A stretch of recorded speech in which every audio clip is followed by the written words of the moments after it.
Good morning, YouTube. We're getting ready to read chapter 9 of Think and Grow Rich. Chapter 9 is on persistence, the 8th step towards riches. Persistence is an essential factor in the procedure of transmuting desire into money. The basis of persistence is the power of the will. Willpower and desire, when properly combined, makes an irresistible pair.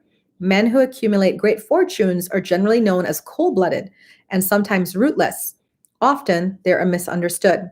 What they have is willpower, which they mix with persistence and place back of their desires to ensure the attainment of their objectives. How many of us actually have enough willpower and persistence to see something through? Okay. Henry Ford has been generally misunderstood to be rootless. This misconception grew out of his habit of following through in all of his plans with persistence. The majority of people are ready to throw their aims and purposes overboard and give up at the first sign of opposition. A few carry on despite all opposition until they attain their goal. These few are the Fords, Carnegies, Rockefellers, and Edisons. There may be no heroic connotation to the word persistence, but the quality is to the character of man what carbon is to steel. The building of a fortune generally involves the application of the entire 13 factors of this philosophy. These principles must be understood. They must be applied with persistence by all who accumulate money. Okay? Willpower and determination go hand in hand. Yeah. And, can you understand, like just looking at that, right? That sentence. How many of us lack willpower really and truly because we're tired, right? So this is where we go back into having like a daily routine. Are you going to bed at a good time? Are you getting enough sleep? Are you waking up early in the morning? Are you doing some sort of exercise every day to like move your body, move your mind? These all play into building willpower, Lack of persistence is one of the major causes of failure. Moreover, experience with thousands of people have proved that lack of persistence is a weakness common to the majority of men. It is a weakness which may be overcome by effort. The ease with which lack of persistence may be conquered will depend entirely upon the intensity of your desire. Thank you for the fave. I appreciate you. So here's the thing. If I say I want something, let's say I tell you guys, I want to be a millionaire, but I lack the willpower to go after being a millionaire, what that says to me is that I don't really truly desire it. Okay, that's what that says to me. So if you're going after a goal and you're lacking persistence, you're lacking willpower, maybe that goal is not for you. Maybe that goal is something you think you want, but you don't really want, The starting point of all achievement is desire. Keep this constantly in mind. Weak desires bring weak results, just as a small amount of fire makes a small amount of heat.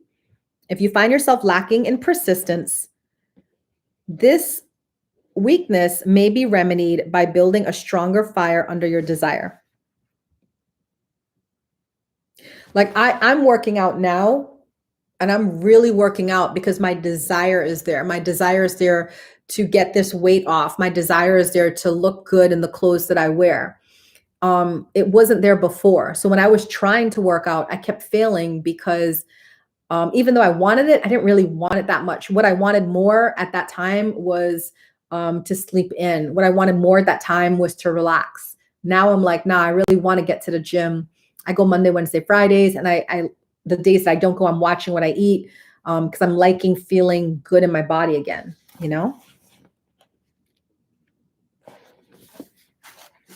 Fortunes gravitate to men whose minds have been prepared to attract them, just as surely as water gravitates to the ocean. In this book may be found all the stimuli necessary to attune any normal mind to the vibration which will attract the object of your desire. Now, notice how they're talking about vibrations. You can't create your life unless you have desire. So for a lot of people, they want to say, like, I have no desire. I'm just going to be. Well, then if you're just going to be, you're really just not going to have any experiences in life. The desire is what drives your manifestations. If you find you're weak in persistence, center your attention upon the instructions contained in the chapter on power. Surround yourself with a mastermind group. And through the cooperative efforts of the members of this group, you can develop persistence. That's true, because hanging out with all the people, Skittles, taste the rainbow. Thank you, Sir Triple. Because the people I hang out with here on live streams are motivating me. I've already had 2 people in my family on live streams become millionaires. That's what drove me to want to become a diamond millionaire on this live stream app. So it's very important about who you surround yourself with. Your subconscious mind works continuously while you're awake and while you are asleep. Spasmodic or occasional effort to apply the rules will be of no value to you. To get results, you must apply all of the rules until their application becomes a fixed habit with you. In no other way can you develop the necessary money consciousness.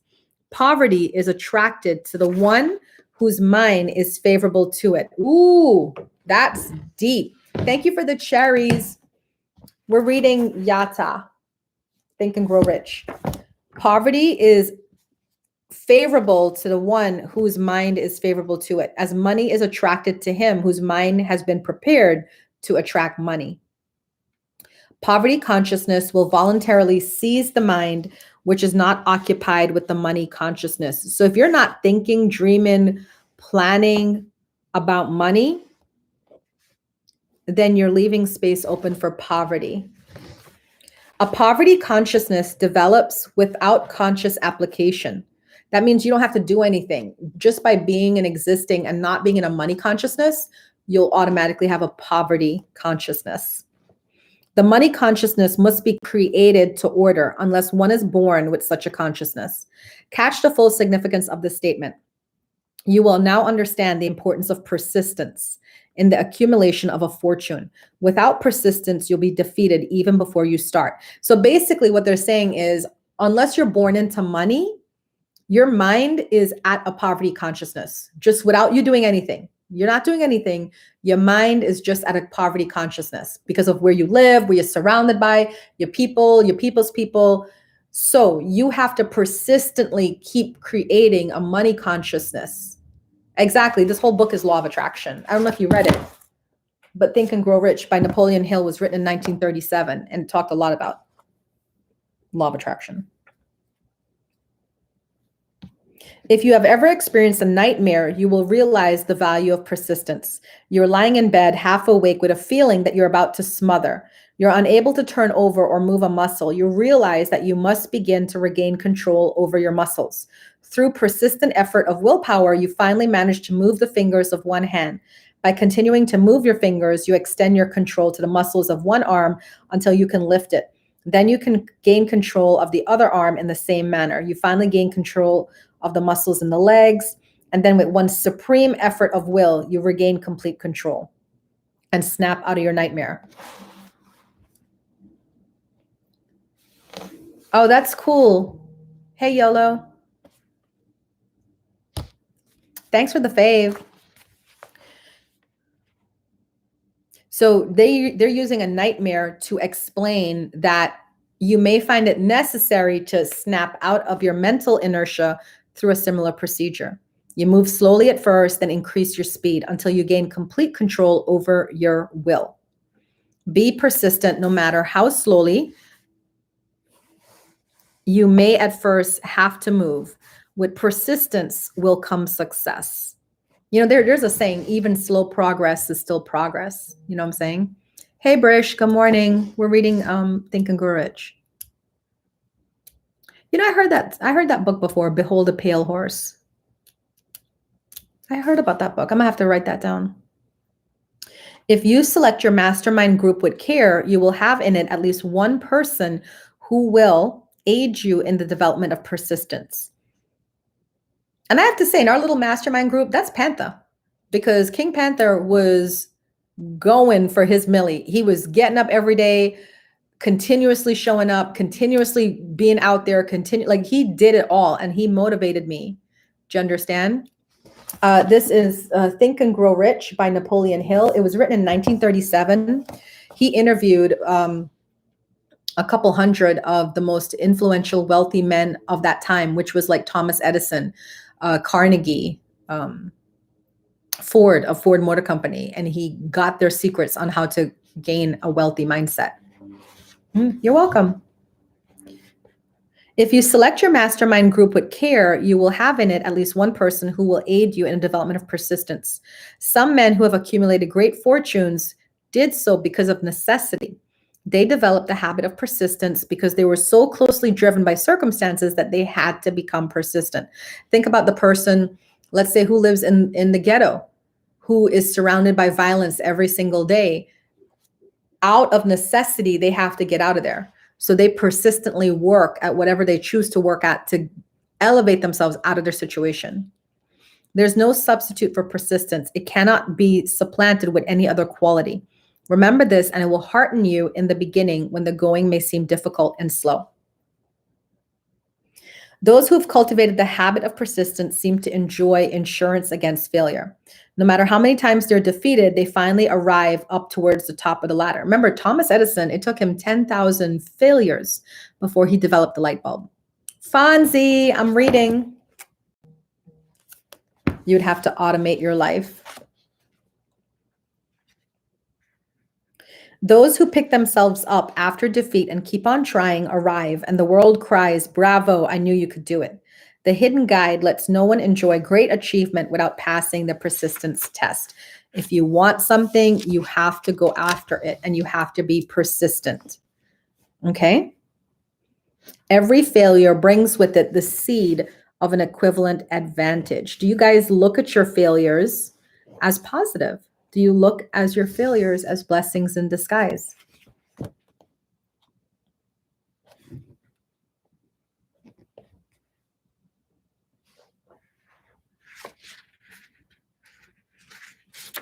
As I write these lines, I look up from my work and see before me, less than a block away, the great mysterious Broadway.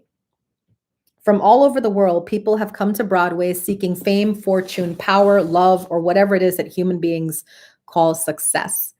Once in a while, someone steps out from the long procession of seekers, and the world hears that another person has mastered Broadway. But Broadway is not easily nor quickly conquered. She acknowledges talent, recognizes genius, pays often money, only after one has refused to quit. Hey, Dominic, good morning. Exactly. Like, you have to be okay with, yes, and practice makes perfect. You have to be okay with failures in life. And, that's why, like, when people come to dating and I tell them, if you come to dating and you don't want to be broken up with, then dating is not for you, because when you date, you take a risk every time you date somebody. The trick is figuring out who is worth the risk. Thank you for the fave, Dominic. I appreciate you, because that's why I don't date a lot of guys in terms of like, oh, I want to jump in a relationship, because I'm kind of like, I can see that you're going to probably come in and cause some sort of drama in my life. And just the way you're treating me, you're not worth it. You know what I mean? Thanks for the fave. Hey, let's make it last. Hello. We're reading from Think and Grow Rich. This secret of persistence is told in the struggle of Fannie Hurst, whose persistence conquered the Great White Way. She came to New York in 1915 to convert writing into riches. The conversion did not come quickly, but it came. For 4 years, Miss Hurst learned about the sidewalks of New York from firsthand experience. She spent her days laboring and her nights hoping. When hope grew dim, she did not say, "All right, Broadway, you win." She said, "Very well, Broadway, you may whip some, but not me. I'm going to force you to give up." One publisher sent her 36 rejection slips before she broke the ice and got a story across. The average writer, like the average in other walks of life, would have given up the job when the first rejection slip came. She pounded the pavements for 4 years to the tune of the publisher's no, because she was determined to win. Then came the payoff. The spell had been broken. The unseen guide had tested Fannie Hurst, and she could take it. From that time on, publishers made a beaten path to her door. Money came so fast, she hardly had time to count it. Then the moving picture men discovered her, and money came not in small change, but in floods.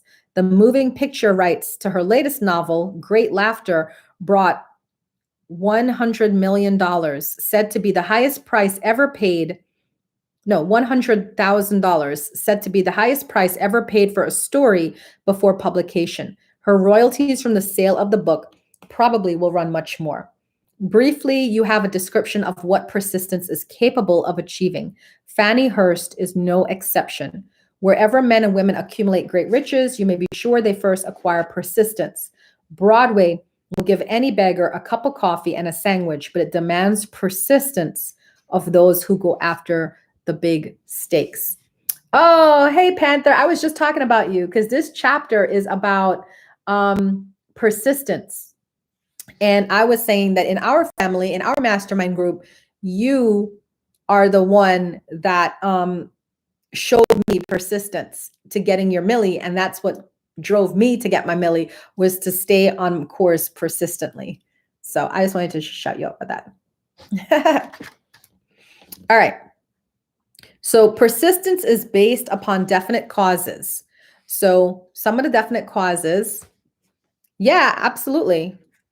Because they said like you should have one person in your mastermind that doesn't give up, that keeps going. And I was like, that's you. So persistence depends upon definite causes, such as definiteness of purpose, desire, self-reliance, definiteness of plans, and accurate knowledge, cooperation, willpower, and habit. Ooh, habit. You know, people, what's interesting is when you look at the habits of highly successful people, they really do have a routine. You know what I'm saying? They have a routine. They have a commitment and a desire to see their goals through more than anything, and they can't get swayed. You know what I'm saying? Like you won't see somebody who is really trying to build their business out partying every night because they know like where my mind is at is on my business, and that's where I need to be. Take inventory of yourself and determine in what particular, if any, you are lacking in the essential quality. Measure yourself point by point and see how many of these 8 factors you lack. The analysis may lead to discoveries that will give you a new grip on yourself. Thank you for the party hats. So here are some symptoms of lack of persistence. Good morning. You're on your second account. So here's some symptoms of lack of persistence. These are the real enemies which stand between you and achievement. So if you have these symptoms, then this is indicating that you have a lack of persistence, which will be preventing you to getting to your goal. Oh, okay. Got you. All right, so listen to this list and just give yourself a point for everyone that you have. And there's no judgment here. This is just for you to do like a self-analysis, okay? Okay. So they have 16 points. Give yourself a point. And, you know, if you have more than 8 of these points, then it indicates a lack of persistence. Okay, here we go. Number 1, failure to recognize and clearly define exactly what you want. Do you have that one? Number 2, procrastination. Number 3, lack of interest in acquiring specialized knowledge. Number 4, indecision, the habit of passing the buck on all occasions instead of facing issues. Number 5, the habit of relying upon alibis instead of creating definite plans for the solution. Number 6, self-satisfaction. There's but little remedy for this affliction and no hope for those who suffer from it. Number 7, indifference, usually reflected in your readiness to compromise on all occasions rather than meet opposition and fight it. Number 8, the habit of blaming others for one's mistakes and accepting unfavorable circumstances as being unavoidable. Number 9, weakness of desire due to neglect in the choice of motives. Number 10, willingness, even eagerness to quit at the first sign of defeat. Number 11, lack of organized plans placed in writing where they may be analyzed. Number 12, the habit of neglecting to move on ideas or to grasp opportunity when it presents itself. Number 13, wishing instead of willing. Number 14, the habit of compromise with poverty instead of aiming at riches. General absence of ambition to be, do, or own. Number 15, searching for all the shortcuts to riches, trying to get without giving a fair equivalent. And number 16, fear of criticism, failure to create plans and put them into action because of what other people will think, do, or say. So how many of those 16 did you get? I got 3. I'm going to be honest. I got 3 out of those 16. So that means that I'm a pretty persistent person. But the 3 I'm looking at, I'm like, okay, I got to work on those. Oh, wow. Okay. So you're pretty persistent too, Rose. All right.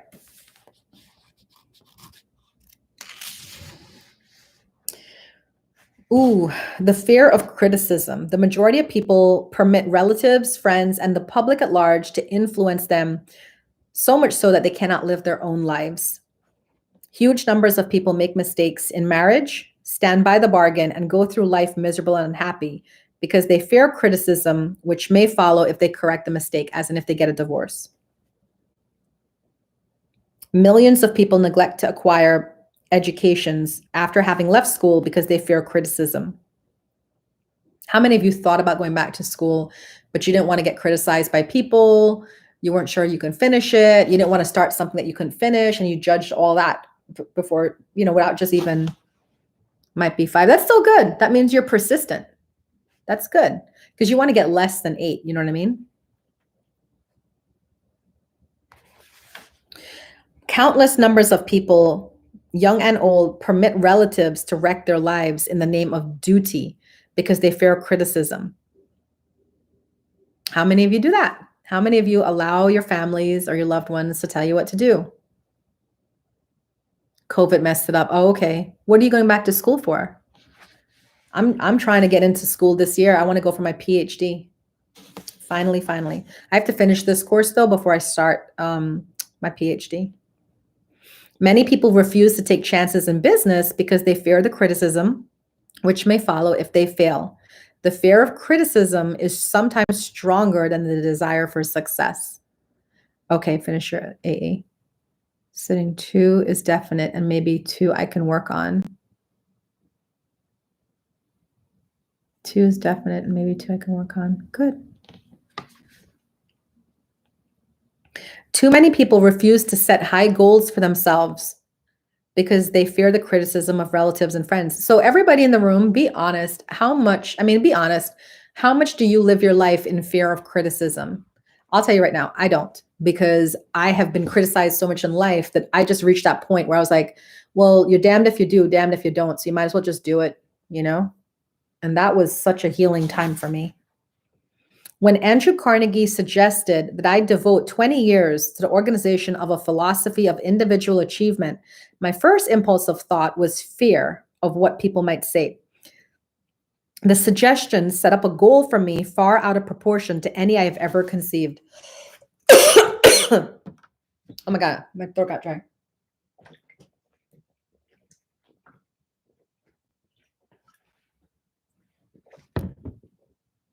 I can't live my life in criticism. I stopped when I was 23.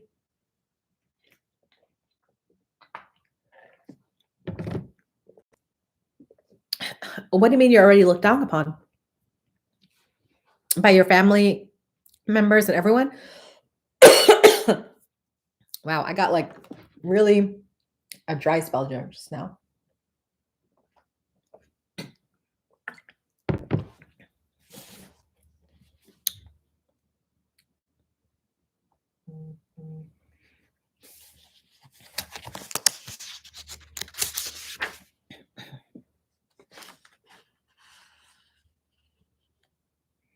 So, oh, okay.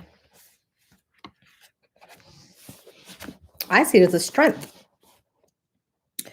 I had a fine opportunity then and there to kill off ambition before it gained control of me. Later in life, after having analyzed thousands of people, I discovered that most ideas are stillborn and need the breath of life injected into them through definite plans of immediate action. The time to nurse an idea is at the time of its birth. Every minute it lives gives it a better chance of surviving. The fear of criticism is at the bottom of the destruction of most ideas which never reach the planning and action stage. Many people break that material success. Many people believe that material success is the result of breaks that you get in life. If you depend on this, you're going to be always nearly disappointed because you overlook another important factor which must be present before you can have success. It is the knowledge that with which favorable breaks can be made to order. During the Depression, W.C. Fields, the comedian, lost all his money and found himself without income, without a job, and his means of earning a living no longer existed. W.C. Fields was a famous vaudeville comedian. Moreover, he was past 60, where many men consider themselves old. He was so eager to stage a comeback that he offered to work without pay in a new field called movies. In addition to his other troubles, he fell and injured his neck. To many, that would have been the place to give up and quit. But Fields was persistent. He knew that if he carried on, he would get the break sooner or later, and he did, but not by chance. Marie Dressler found herself down and out with her money gone, with no job when she was about 62. She too went after the breaks and got them. Her persistence brought an astounding triumph late in life, long beyond the age when most men and women are done with ambition to achieve. Eddie Cantor lost his money in 1929 in the stock crash, but he still had his persistence and his courage. With these plus two prominent eyes, he exploited himself back into an income of $10,000 a week. Verily, if one has persistence, one can get along very well without many other qualities. The only break anyone can afford to rely upon is a self-made break. Those come through the application of persistence. The starting point is definiteness of purpose. So all these stories show you there's so many stories in life of men and women who have lost it all, completely lost it all, but they stayed persistent. They still kept believing. They still had a desire, and they made it all back, sometimes even more than what they lost. Examine the first 100 people you meet. Ask them what they want most in life, and 98 will not be able to tell you. If you press them, some will say security, money, happiness, fame and power, social recognition, ease in living, ability to sing, dance, or write. But none of them will be able to define these terms or give the slightest indication of a plan by which they hope to attain these vaguely expressed wishes. Do you have vaguely expressed wishes, or do you actually have a plan about what you want to create? So here's some 4 simple steps on how you can develop persistence.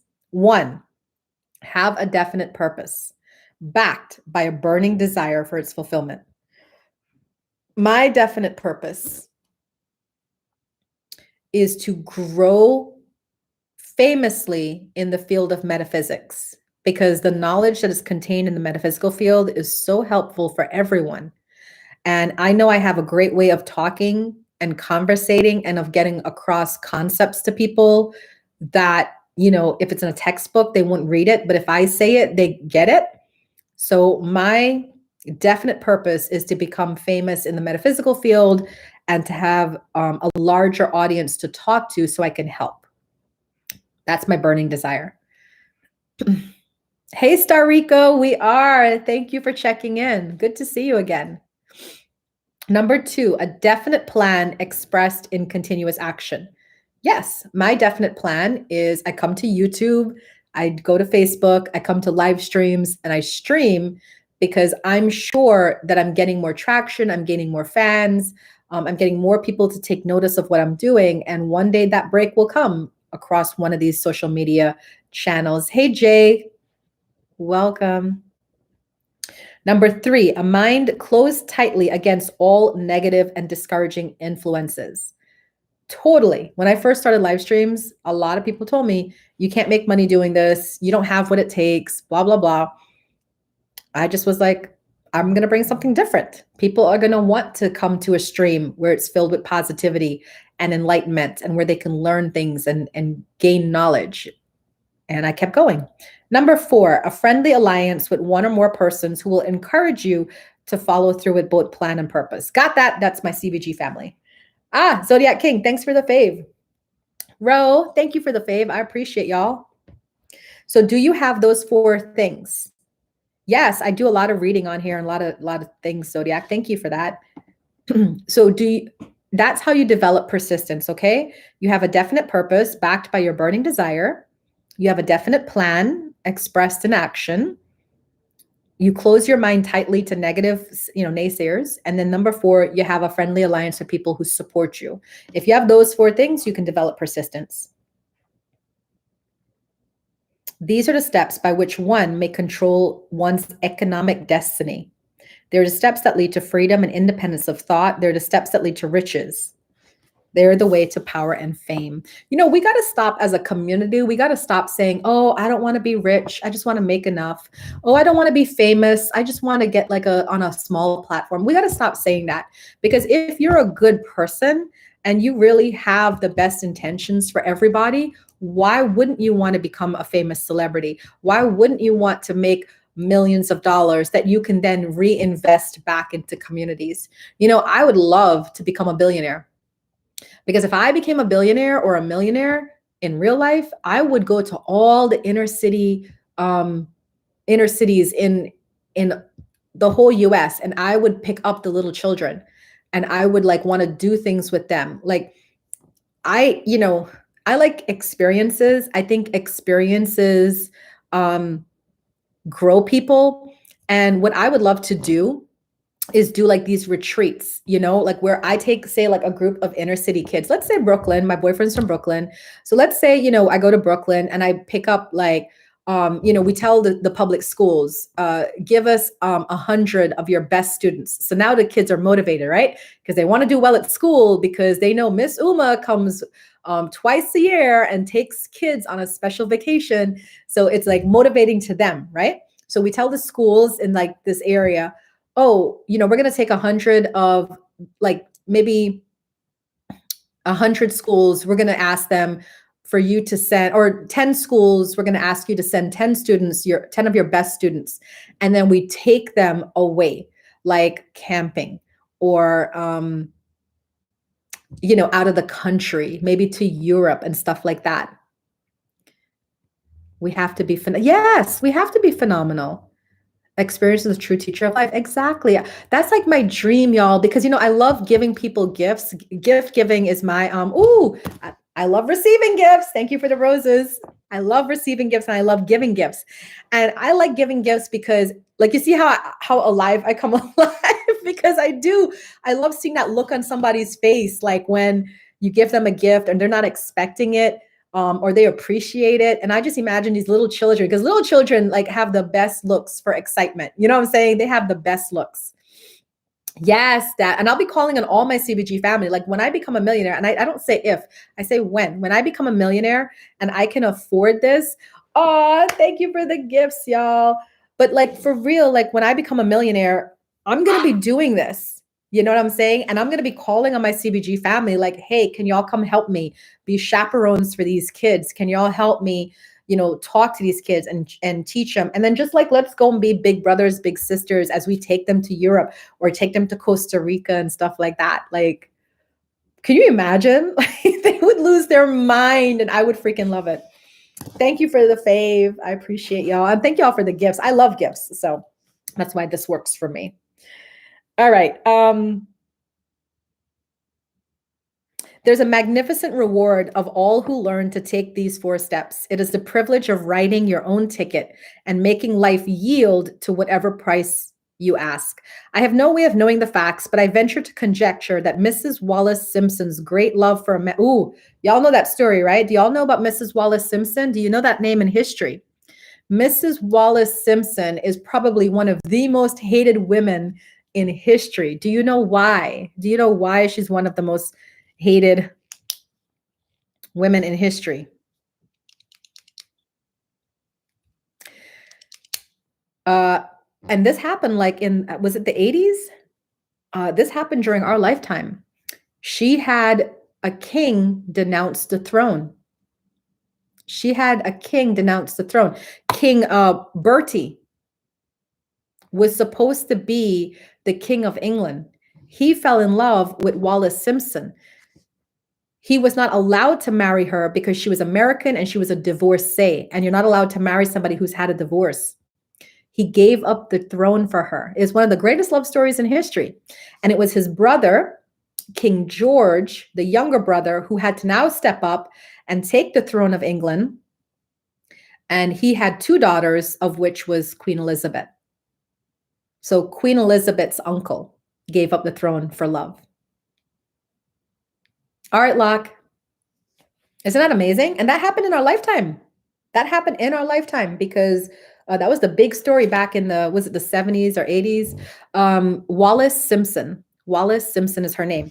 So it says, I have no way of knowing the facts, but I venture to conjecture that Mrs. Wallis Simpson's great love for a man was not accidental, nor the result of favorable breaks alone. There was a burning desire and careful searching at every step of the way. Her first duty was to love. What is this greatest thing on earth? The master called it love, not man-made rules, criticism, bitterness, slander, or political marriages, but love. She knew what she wanted, not after she met the Prince of Wales, but long before that, twice when she had failed, because she was divorced twice.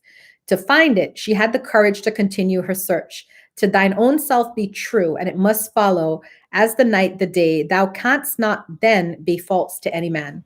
Her rise from obscurity was of the slow, progressive, persistent order, but it was sure. She triumphed over unbelievably long odds. And no matter who you are or what you may think of Wallis Simpson or the king who gave up his crown for her love, she is an astounding example of applied persistence. And you know what's funny? She loved him so much that when he decided to give up the throne for her, she yelled at him. She was like, "Are you a madman?" No.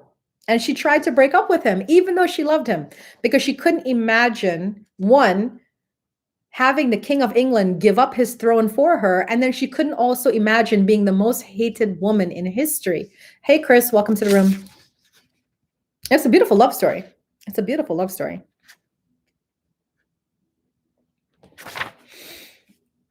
When you think of Wallis Simpson, think of one who knew what she wanted and shook the greatest empire on earth to get it.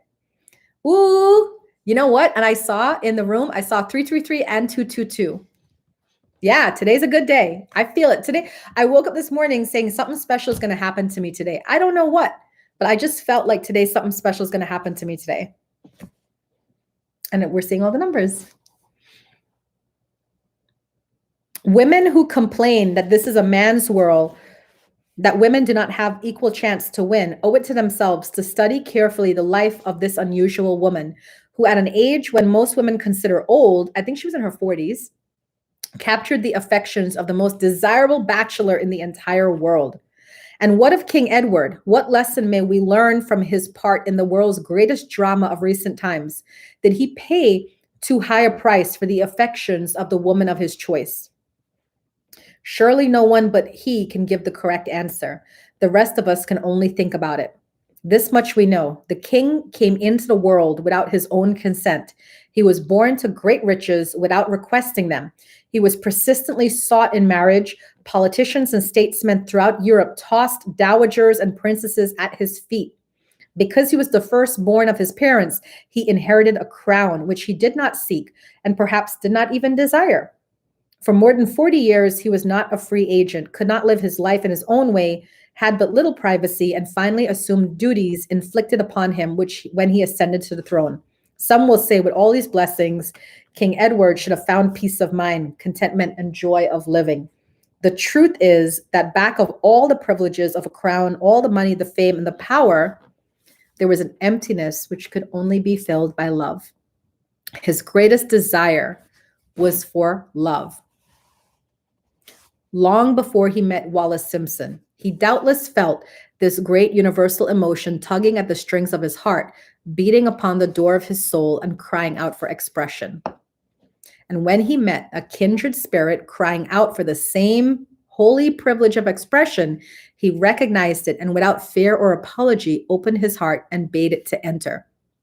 All the scandal mongers in the world cannot destroy the beauty of this international drama through which two people found love and had the courage to face open criticism, renounce all else to give it holy expression. I mean, it's a powerful love story. I can't even begin to tell y'all about that love story. So many people judged that couple and they judged him. Oh, you're a king. You're giving up all of this, you know? And you have to understand though, like the situation he was in. King Edward, when you are known to be going for the throne, your lifestyle is different, even to that of your siblings.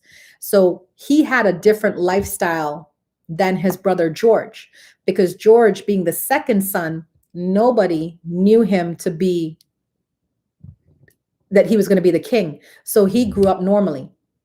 He grew up like in a normal life. Edward grew up in a more privileged life.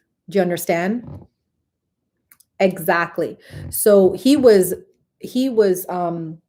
prepped since birth. You know, King Edward had a different schooling. He had a different playtime. He had all different things. They didn't put so much effort on George because he's the second son. He wasn't going to be the next king of England.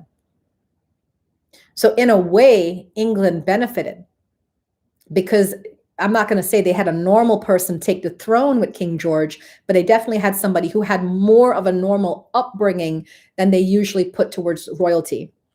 Thank you, King Panther. And I think that's when you started to see the turnaround in England, because England was very, remember, I'm British by birth and I am a royalist. So I love the royals. Hey, Vegas. Right? So everybody's looking at King Edward giving up the throne for the love of his life, Wallace Simpson, but nobody's seeing and thinking, wow, this is the first time in history. No, I think he's the second king actually to give up the throne. I think he's the second king to give up the throne, and for love too. But this is like the first time in a long time that we have you can't call King George a commoner. He grew up in the royal palace and everything, but he had a different upbringing than King Edward. He had a different upbringing. So now you have somebody, and by the way, King George, he had a stutter. You know, there's actually a movie on King George. I think it's called George. And that British guy played him. He comes in a lot of movies. Hey, Emrahan. So when he ascended the throne, he had a little bit more subdued personality than King Edward. And that's why Queen Elizabeth is as modest as she is. Because remember, she's the first daughter of King George. So when he died, everybody knew she was going to be Queen Elizabeth. Right? So when he died, and she came to power, she also had very much of a normal upbringing. And her husband, Prince Philip, her husband had pretty much a normal life. In fact, she was kind of angry. If you look at that documentary, what the heck is the name? When you look at that that show on Netflix about her. So when you look at her, she wasn't really excited to take the throne, because her and her husband Philip, they had Charles, they had their children, right? And they had like a normal life. And then, but she's very much a dutiful. The one thing I like about Queen Elizabeth is she's very dutiful and she's bound by her duties. Yeah. She, a lot of people say she's boring and this and that, but you got to remember, she didn't have that royal upbringing like, say, King Edward had, or his children would have had, because they were like the backup family, if you will. King Edward's decision to give up the crown of the world's most powerful empire for the privilege of going the remainder of the way through life with the woman of his choice was a decision that required courage. This decision had a price, but who has the right to say the price was too great? Surely not he who said, "He among you who is without sin, let him cast the first stone."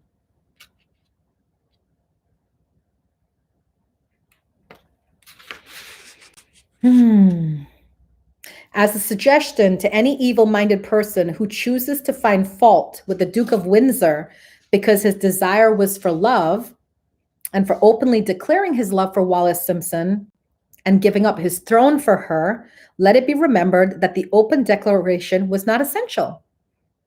He could have followed the custom of having an affair. That's what a lot of the royals do. They have affairs with the people that they really love. You know, he could have like gone on, been king, have a queen, and then had her on the side. In fact, she even said it was okay. But that wasn't good enough for him. You know, he wanted to marry her. That's how strong his love is. You know, and not for nothing, I'm very romantic at heart. And I miss that in men. Like to me, the men of the older days had that, like they had to do it the right way. There's so many men these days that are okay with just kind of like doing it half and half. Like, you know, I'm not even going to commit to you in a relationship, you know, but I'll still bang you and I'll still talk to you when I want to. There's no, you know what I'm saying? Like I miss that about men where they couldn't live, breathe until they had this woman. They, you know, and it wasn't enough for you to be my girlfriend. Like you, I have to make you my wife. That's important to me. You need the title of wife. And I'm just, you know, I think it's a beautiful thing. And I think it's so healing for a woman to hear that. Because how many of us are used to being girlfriends? You know what I'm saying? How many of us are used to being girlfriends? Where are the men that come out the woodwork and say, you're too good to be a girlfriend. I want you to be a wife. Exactly, Vegas. I'm with you on that. I want the guy to like make me a priority and say, nah, I've had girlfriends before. I've had one night stands before. I've never had a wife and you're it. That's what you mean to me.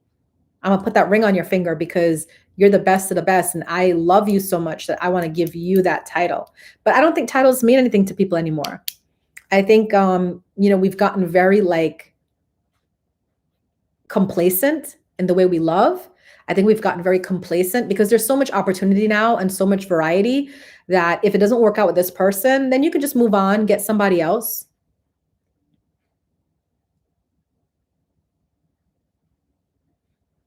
Yeah, I agree, Vegas. She's had a couple of guys in her lifetime. And honestly, I've been proposed to several times. I was proposed to once. I broke it off. I, of course, was proposed to by my husband, who I ended up marrying and then divorcing. There was two other guys that also proposed to me. So I've had 4 proposals in my lifetime. Yeah, they moved on. Exactly. Exactly.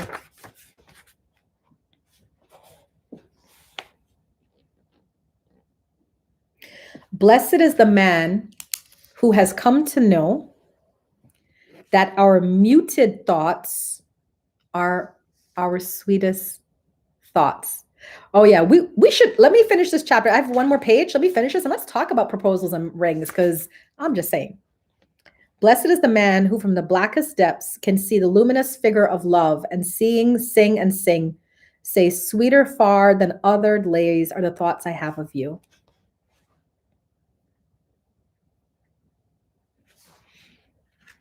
So this chapter ends on persistence. Okay. The last great prophet. Muhammad was a prophet, but he never performed a miracle. He was not a mystic. He had no formal schooling. He did not begin his mission until he was 40. When he announced that he was the messenger of God, bringing word of the true religion, he was ridiculed and labeled a lunatic. Children tripped him and women threw filth upon him. He was banished from his native city, Mecca, and his followers were stripped of their worldly goods and sent into the desert after him. When he had been preaching 10 years, he had nothing to show for it but banishment, poverty, and ridicule. Yet, before another 10 years had passed, he was dictator of all Arabia, ruler of Mecca, and the head of a new world religion, which was to sweep to the Danube and the Pyrenees before exhausting the impetus he gave it. That impetus was threefold: the power of words, the efficacy of prayer, and man's kinship with God. His career never made sense. Muhammad was born to impoverished members of a leading family of Mecca. Because Mecca, the crossroads of the world, home of the magic stone called the Kaaba, great city of trade and center of trade routes, was unsanitary, its children were sent to be raised in the desert by Bedouins. Muhammad was thus nurtured, drawing strength and help from the milk of nomad, vicarious mothers. He tended sheep and soon hired out to a rich widow as leader of her caravans. He traveled to all parts of the Eastern world, talked with many men of diverse beliefs, and observed the decline of Christianity. When he was 28, Khadijah, the widow, looked upon him with favor and married him. Her father would have objected to such a marriage, so she got him drunk and held him up while he gave the paternal blessing. Y'all knew all this story about Muhammad? For the next 12 years, Muhammad lived as a rich and respected and very shrewd trader. Then he took to wandering in the desert, and one day he returned with the first verse of the Quran and told Khadijah that the archangel Gabriel had appeared to him and said that he was to be the messenger of God. The Quran, the revealed word of God, was the closest thing to a miracle in Muhammad's life. He had not been a poet. He had no gift of words. Yet the verses of the Quran, as he received them and recited them to the faithful, were better than any verses which the professional poets of the tribes could produce. This, to the Arabs, was the miracle. To them, the gift of words was the greatest gift. The poet was all-powerful. In addition, the Quran said that all men were equal before God. That the world should be a democratic state, Islam. It was this political heresy plus Muhammad's desire to destroy all the 360 idols in the courtyard of the Kaaba, which brought about his banishment. The idols brought the desert tribes to Mecca, and that meant trade. So the businessmen of Mecca, the capitalists of which had been one set upon Muhammad. Then he retreated to the desert and demanded sovereignty over the world. The rise of Islam began. Out of the desert came a flame which would not be extinguished, a democratic army fighting as a unit and prepared to die without wincing. Muhammad had invited the Jews and Christians to join him, for he was not building a new religion. He was calling all who believed in one God to join in a single faith. If the Jews and Christians had accepted his invitation, Islam would have conquered the world. They didn't. They would not even accept Muhammad's innovation of humane warfare. When the armies of the Prophet entered Jerusalem, not a single person was killed because of his faith. When the Crusaders entered the city, centuries later, not a Muslim man, woman, or child was spared. But the Christians did accept one Muslim idea, the place of learning, the university. You got to learn, everybody. You got to learn. Don't just accept everything that you hear. Learn, read, grow.